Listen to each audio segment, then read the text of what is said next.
Online classes class 10th subject SST chapter 3 part 4 localization of industry उद्योग का केंद्रीकरण।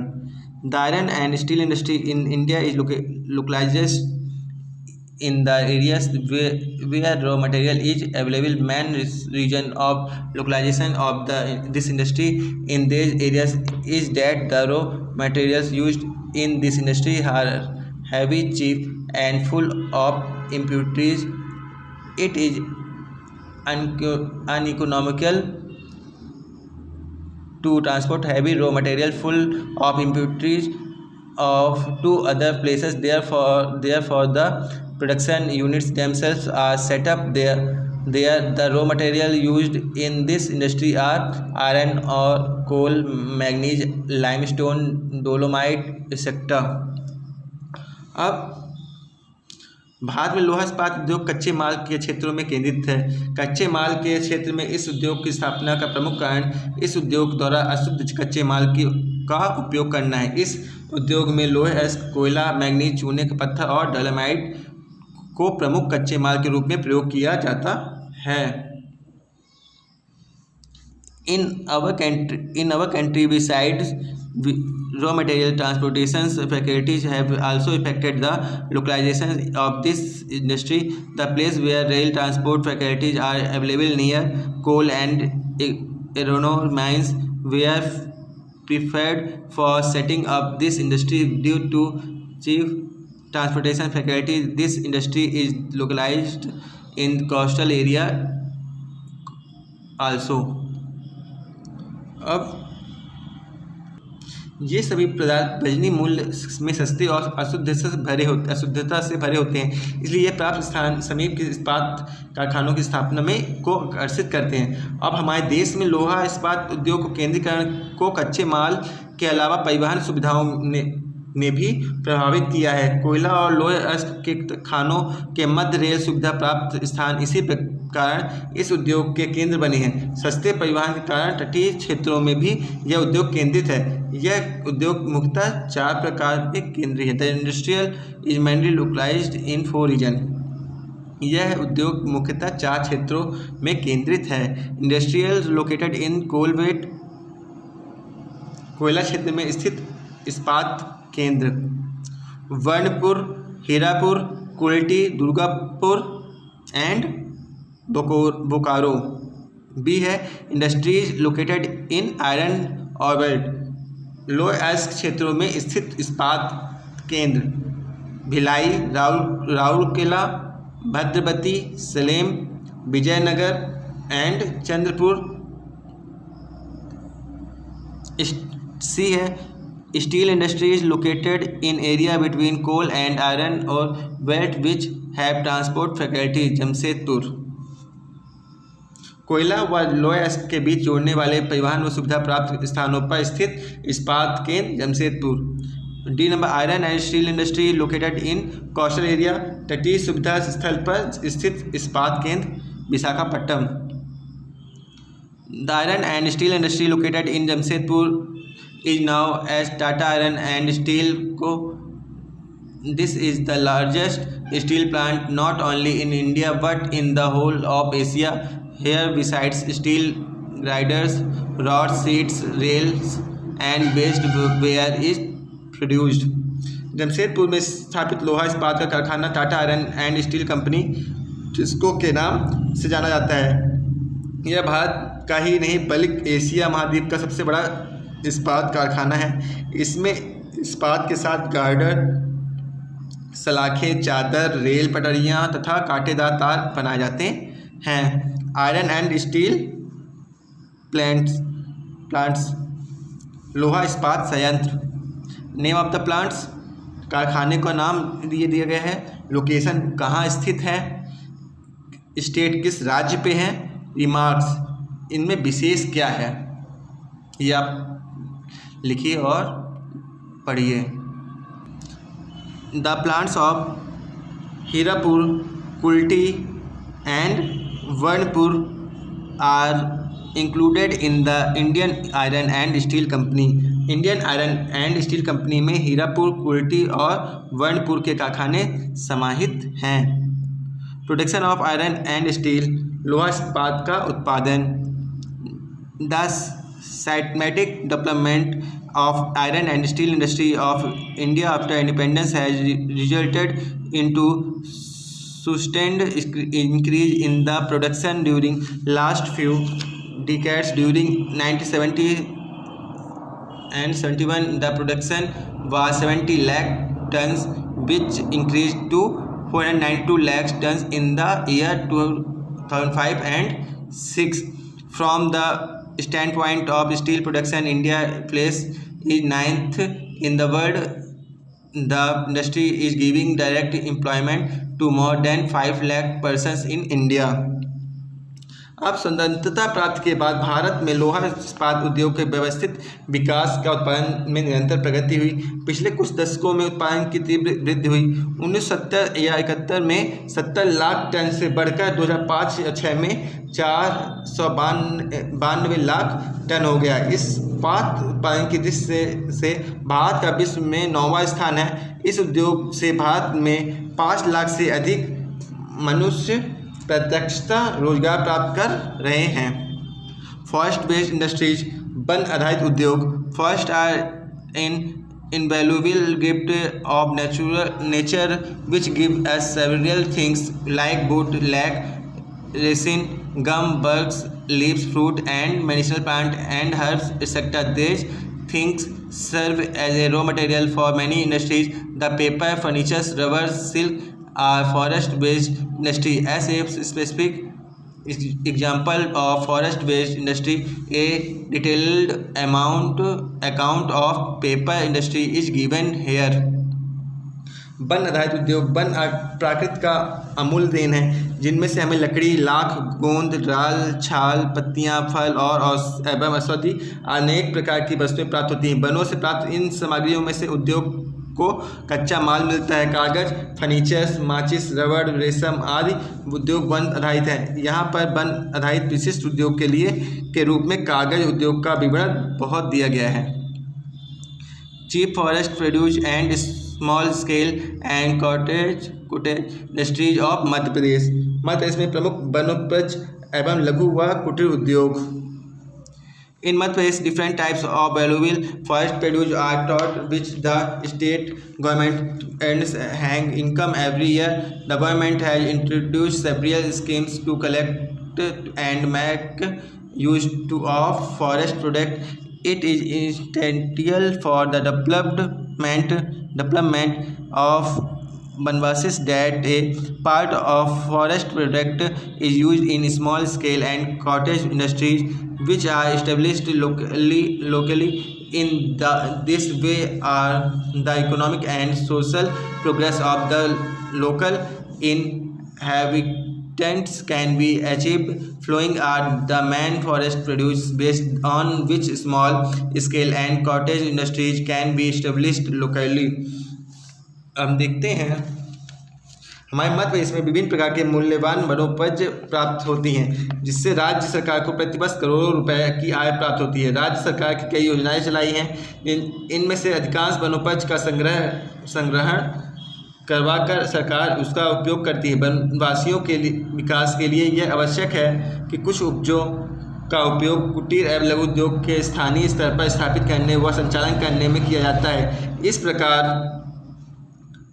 वहाँ के निवासियों की आर्थिक व सामाजिक उन्नति हो सकती है। प्रमुख रूप से निम्नलिखित वह वनोपज हैं जिनको उपयोग कच्चे माल के रूप में करके स्थानीय तौर पर कुटीर व लघु उद्योग की स्थापना की जा सकती है।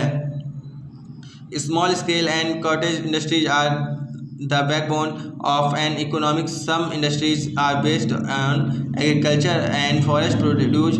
These industries obtain the supply of raw material in the form of agriculture crops and forest product. Madhya Pradesh, from the viewpoint of the forest wealth, is an opulent state. 30.24% of the total area of Madhya Pradesh is covered with forest. The forest wealth spread over the state is divided into two categories of group major products such as teak, sal, bamboo, tendu, leaves, etc. लघु एवं कुटीर उद्योग में भी अर्थव्यवस्था का विकास के आधार होते हैं। कुछ उद्योग कृषि एवं वनोपज पर आधारित होते हैं। इन उद्योग में कच्चे माल की आपूर्ति कृषि उपज और वनोपज के रूप में प्राप्त होती है। वन संपदा की दृष्टि से मध्य प्रदेश एक संपन्न राज्य है। मध्य प्रदेश का कुल क्षेत्रफल का लगभग 30.74% भाग वनोपज से आच्छादित है। राज्य के वनों में फैली हुई पनीर संपदा के 2 समूहों में बांटा गया है। प्रधान वनोपज जैसे सागौन, साल, बांस, तेंदुपत्ता आदि होते हैं। And minor product such as खैर, मैरोवलॉन, चेरस, बहेरा, आंवला, lack, gum, vilva, achar, chironji, mahua, etcetera in forest and village area where the vanvasis and villager developed, there is a acute lack of industry. Therefore, there is an urgent need to establish small and cottage industry. If this is done, the employment opportunity as well as income and standard of living of the people will increase. Then only India shall scale become a truly happy and prosperous country. अब देखते हैं जैसे खैर, हर्रा, बहेरा, आंवला, लाख, गोंद, भिलवा, अचार, चिरौंजी, महुआ आदि वनों में रहने वाले हमारे वनवासियों एवं गांव में रहने वाले ग्रामीणों के क्षेत्र में उद्योग धंधों की कमी है। इस कमी को वनोपज आधारित लघु एवं कुटीर उद्योग में प्रारंभ कर दूर किया जा सकता है। इसके परिणाम स्वरूप इन क्षेत्र में रोजगार के अवसरों में वृद्धि होगी, लोगों को आय व जीवन स्तर में वृद्धि हो सकेगी। तभी भारत पूर्ण रूप में खुशहाल एवं संपन्न देश कहला सकेगा। बम्बू, बांस। From the ancient times, bamboo has been used in our country for making houses. Other than this, it is also used in cottage industries. After establishing small and cottage industry, different types of commodities of daily use such as mats, tokeries, sofa, showpiece, lamp sets can be manufactured. Establishment of small factory or industries to manufacture different articles in the bamboo producing area of Madhya Pradesh such as Balaghat, Siwani, Mandla, Sagar, Bhopal is essential.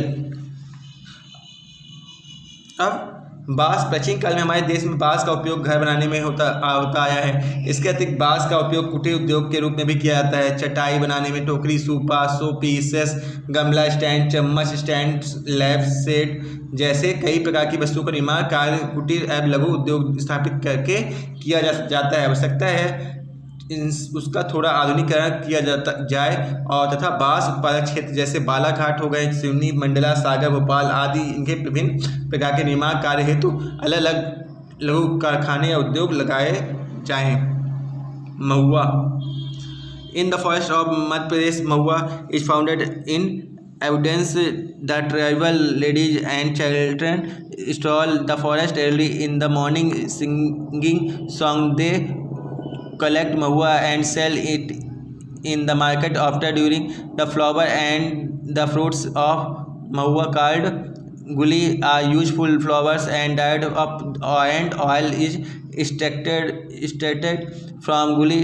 The interesting thing it is that the residue of mahua is also useful in making other products. If oil mills are established in the mahua rich areas, the tribal could bring guli from the surrounding area. Then enough oil can be extracted and residue can also be used as raw material and will not be wasted. महुआ। मध्य प्रदेश में जंगलों में महुआ बहुतायत में पाया जाता है। आदिवासी स्त्रियां और बच्चे महुआ के मौसम में सामान्य मार्च अप्रैल में सुबह सुबह जंगलों में गीत गाते हुए जाते हैं और उन्हें बिनकर लाते हैं और सुखाकर बेचते हैं। महुआ के फूल और फल जिसे गुल्ली कहते हैं दोनों का उपयोग किया जाता है। बीज फूल को सुखाकर तथा गुल्ली को तेल निकाला जाता है। मेज की बात यह है कि मजे की बात यह है कि तेल निकालने के बाद बचा हुआ अपशिष्ट पदार्थ भी बहुत उपयोगी होता है। आंवला।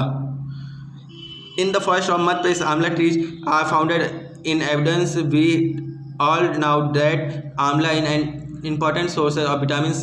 Its product can be prepared in the small scale and cottage industry. Amla is used as mouth freshener in the form of diet amla powder, amla digestive pills made with salt and spices, or a pickle, and hence business based on amla product might help in increasing the employment in tribal area।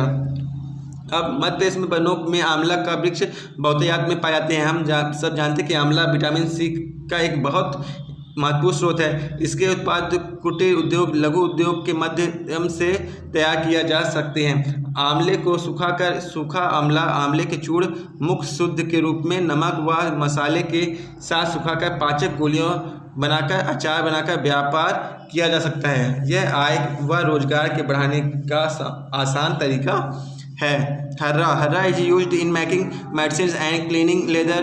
The collection of harra is done by the state government with the help of cooperative societies. Some part of the crop should be left with the collectors so that they can earn money by selling them directly to the consumer and can use them in their cottage or small scale industry। अब हर्रा एक उपयोग दवाई बनाने में चर्म शोधक के रूप में किया जाता है। राज्य सरकार सहकारी समितियों के माध्यम से इसका संग्रह करती है। संग्रह के साथ साथ उपज के कुछ भाग संग्रहकर्ताओं के द्वारा स्वयं सीधे उपभोक्ताओं को बेचकर आय कमाने के लिए भी रहने देना चाहिए, ताकि वह अपने कुटीर या लघु उद्योग में इसका उपयोग कर सकें। Bahera is also an important forest produce of Madhya Pradesh. Large scale companies and have profit by selling Triphala churn. It is made by Harra, Bahera and Amla. Triphala can be prepared at local level also if proper training is provided। Bahera Madhya Pradesh का बहेरा एक प्रमुख वनोपज है। हर्रा बहेरा एक आंवला का उपयोग करके बड़ी कंपनियां त्रिफला चूर्ण तैयार करके खूब कमाई करती हैं। यदि उपयुक्त प्रशिक्षण दिया जाए तो सुविधाओं उपलब्ध कराई जाए तो स्थानीय स्तर पर त्रिफला चूर्ण तैयार किया जा सकता है। Reetha and shikakai. In the forest of our state, Rita and Sikakai plants are also grown, which are used for making shampoo, powder and soap etc। हमारे राज्य में वनों में रीठा व सिकाकाई भी बहुतायत में उपज होती है। आंवला, रीठा व सिकाकाई को सुखाकर सिर धोने हेतु प्राकृतिक पाउडर तैयार करने हेतु उद्योग चलाए जा सकते हैं और साबुन बनाते हैं।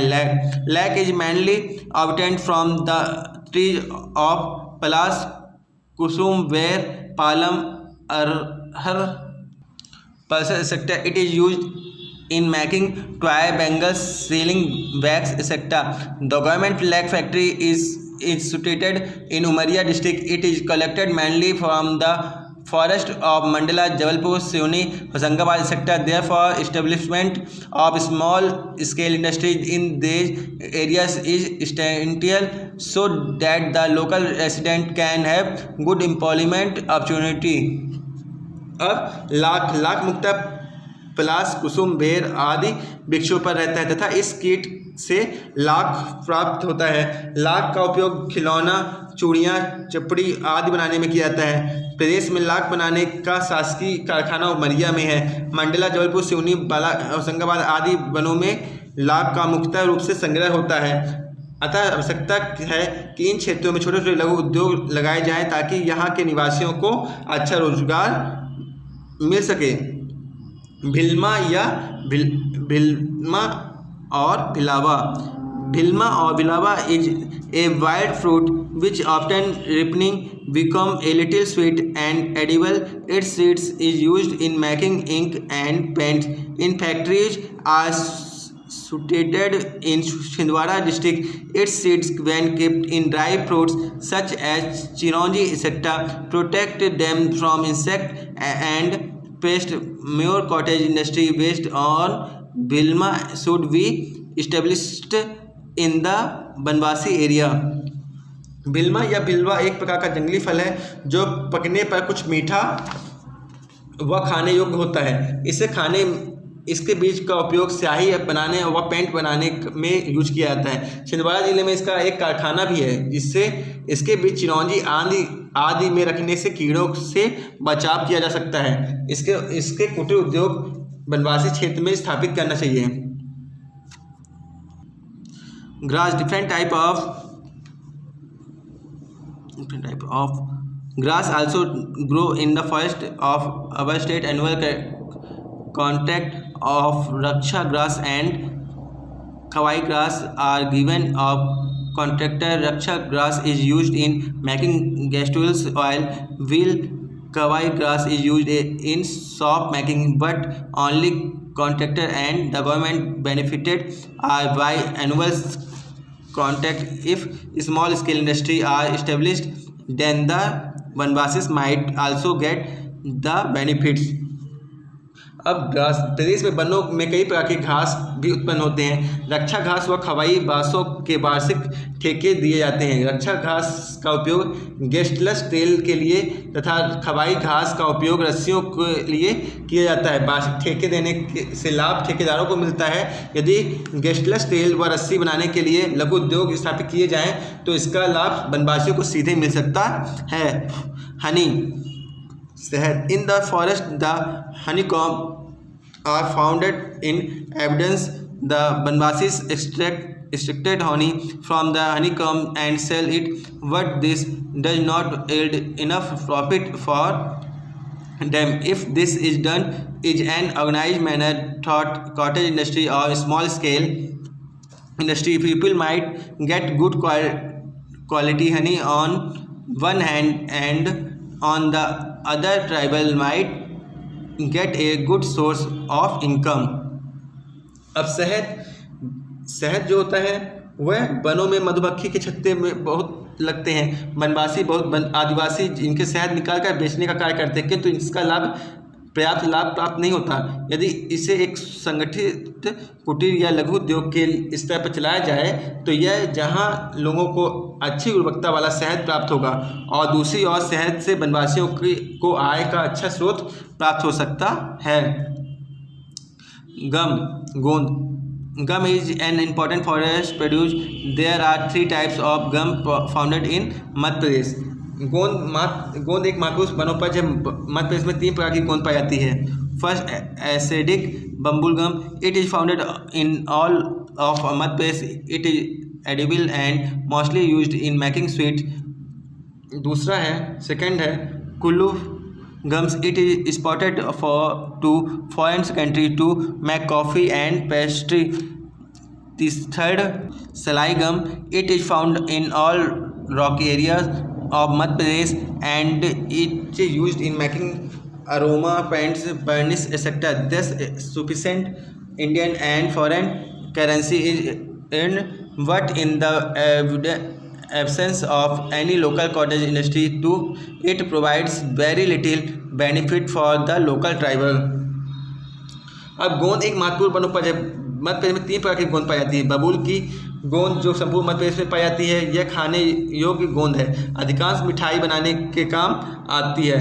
सेकंड है कुल्लू गोंद, जिसका कॉफ़ी व पेस्ट्री बनाने के लिए विदेशों में निर्यात किया जाता है। थर्ड है सलाई गोंद, जो संपूर्ण मध्य प्रदेश के चट्टानों क्षेत्रों में पाई जाती है और इसका उपयोग सुगंध, पेंट और वर्निश आदि के लिए किया जाता है। इस प्रकार के गोंद को पर्याप्त देसी और विदेशी मुद्रा में ही कमाई जाती है, किंतु इस वनोपज पर आधारित ऐसे कोई कुटीर उद्योग नहीं चलाए जाते हैं जिनका लाभ स्थानीय लोगों को प्राप्त हो सके। नेक्स्ट चिरौंजी। Large tree of achar are found in the forest of the state. Achar are tiny fruits. The soft seed kernel called chironji is obtained from the hard seed of achar. It is used as a dry fruit in sweets. Its collection is done by the government through annual contact. चिरौंजी मध्य प्रदेश के जंगलों में अचार के बड़े बड़े पेड़ बहुतायत में पाए जाते हैं।